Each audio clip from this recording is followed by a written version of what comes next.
बसपा प्रमुख मायावती ने पार्टी की तरफ से बेहद चौंकाने वाला फैसला सुनाया है। उन्होंने कहा है कि हमने डीएनए के राष्ट्रपति चुनाव की उम्मीदवार द्रौपदी मुर्मू को समर्थन देने का फैसला किया है। जी हां, उन्होंने कहा हमने यह फैसला न तो भाजपा या एनडीए के समर्थन में और न ही विपक्ष के खिलाफ बल्कि अपनी पार्टी और आंदोलन को ध्यान में रखते हुए लिया है। आंकड़ों के लिहाज से देखा जाए तो मुर्मू की जीत की संभावना प्रबल है। यदि वह जीत जाती हैं तो वह देश की पहली आदिवासी और दूसरी महिला राष्ट्रपति होंगी। द्रौपदी मुर्मू की दावेदारी को मजबूत करने में सबसे बड़ी भूमिका उत्तर प्रदेश की होने वाली है। एक प्रेस कॉन्फ्रेंस के दौरान मायावती ने राष्ट्रपति चुनाव को लेकर विपक्ष की बैठक में बसपा को न बुलाए जाने पर हमला बोला। मायावती ने कहा कि हमें सरकार और विपक्ष ने अलग थलग रखा गया।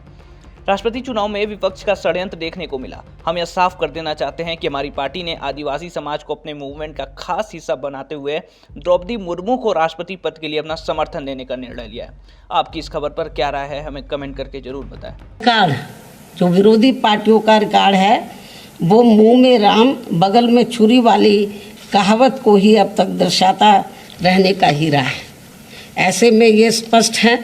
कि विशेषकर कमज़ोर वर्गों, जनहित व जन कल्याण के खास मामले में बीएसपी के आयरन विल पावर किसी भी विरोधी दल को कैसे पसंद आ सकता है। इसलिए उनका षड्यंत्र पहले की तरह ही अभी भी लगातार जारी है और ये सब देश में होने वाले इस बार के राष्ट्रपति चुनाव के दौरान अब फिर से हमें यहाँ देखने को मिला है। इस संबंध में भाजपा जहाँ सर्वसम्मति से सत्ताधारी एनडीए गठबंधन के उम्मीदवार तय करने के लिए अपनी विपक्षी पार्टियों से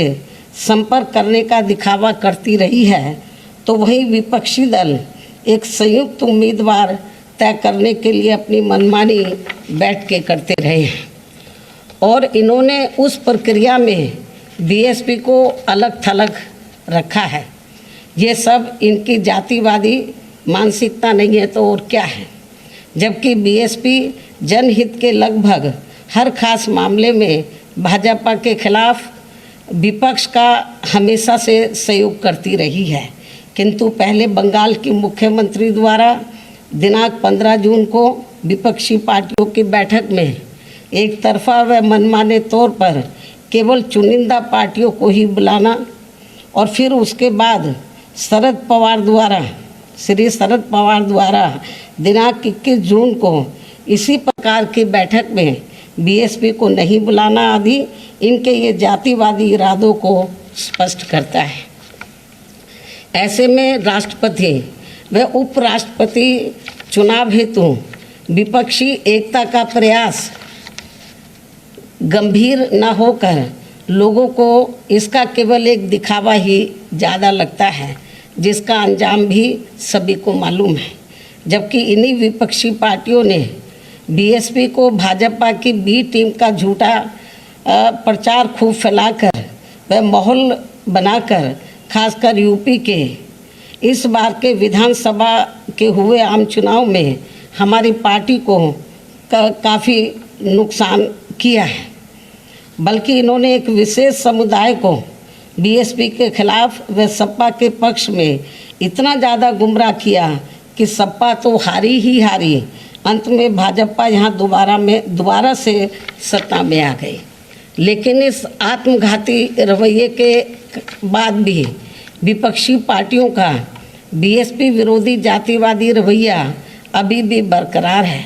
जिसके बाद निश्चय ही बीएसपी अब किसी भी मामले में अपना निर्णय लेने के लिए पूरी तरह से स्वतंत्र व आज़ाद है, जो बीएसपी के प्रति विपक्ष की जारी जातिवादी नीति की ही करनी धरनी का ही परिणाम है। और ऐसे संकीर्ण जातिवादी तत्वों को ना तो पहले परम पूज्य बाबा साहब डॉक्टर भीमराव अंबेडकर व उनका मानवतावादी मूवमेंट गवारा हो रहा था और ना ही अब इन्हें बीएसपी को फलना फूलना हजम हो पा रहा है, क्योंकि बाबा साहब डॉक्टर भीमराव अंबेडकर के ज़बरदस्त जीवन संघर्षों से जो कुछ देश के गरीबों, मजदूरों, बेरोजगारों, दलितों, शोषितों, पीड़ितों आदि को संवैधानिक व कानूनी तौर पर मिला वह ऐतिहासिक व अनमोल था। और फिर इसके बाद उनकी अनुयायी पार्टी बीएसपी के माध्यम से इन उपेक्षित समाज के करोड़ों लोगों को उनके जो संवैधानिक व कानूनी अधिकार जमीनी स्तर पर खासकर यूपी में मिल पाया है वे बेमिसाल है, जो इन सभी बीएसपी विरोधी पार्टियों को कैसे हजम होने वाला है। इसलिए अलग अलग पार्टी होते हुए भी बीएसपी के विरोध के मामले में भी ये सभी पार्टियां अंदर अंदर एक हो जाती हैं और हमें नुकसान पहुंचाती हैं। लेकिन बीएसपी ये सब कड़वा सच जानकर व समझकर यहाँ गरीबों, शोषितों व उपेक्षित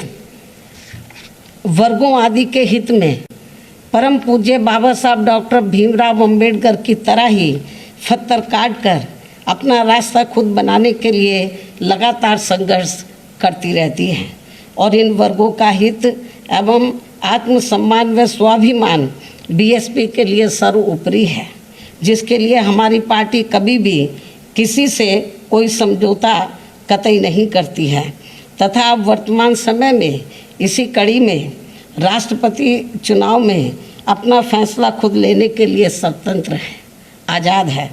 जिसके तहत ही हमारी पार्टी ने आदिवासी समाज को अपनी मूवमेंट का खास हिस्सा मानते हुए द्रौपदी मुर्मू को राष्ट्रपति पद के लिए अपना समर्थन देने का फैसला लिया है। और हमने ये अति महत्वपूर्ण फैसला बीजेपी व इनके एनडीए के पक्ष में नहीं और ना ही इनके विपक्ष यूपीए के विरोध में कोई सोच कर लिया है, बल्कि अपनी पार्टी व मूवमेंट को विशेष ध्यान में रखकर ही एक आदिवासी समाज की योग्य व कर्मठ महिला को देश का राष्ट्रपति बनाने के लिए ये खास फैसला लिया है। हालांकि वह कितना फ्रीली होकर वह बिना किसी दबाव के कार्य कर पाएगी ये तो आगे चलकर समय ही बताएगा। अंत में अब मैं अपने आदिवासी समाज की महिला को देश का राष्ट्रपति बनाने के लिए अपनी पार्टी का वोट देने का ऐलान करते हुए अपनी बात यही समाप्त करती हूँ। धन्यवाद।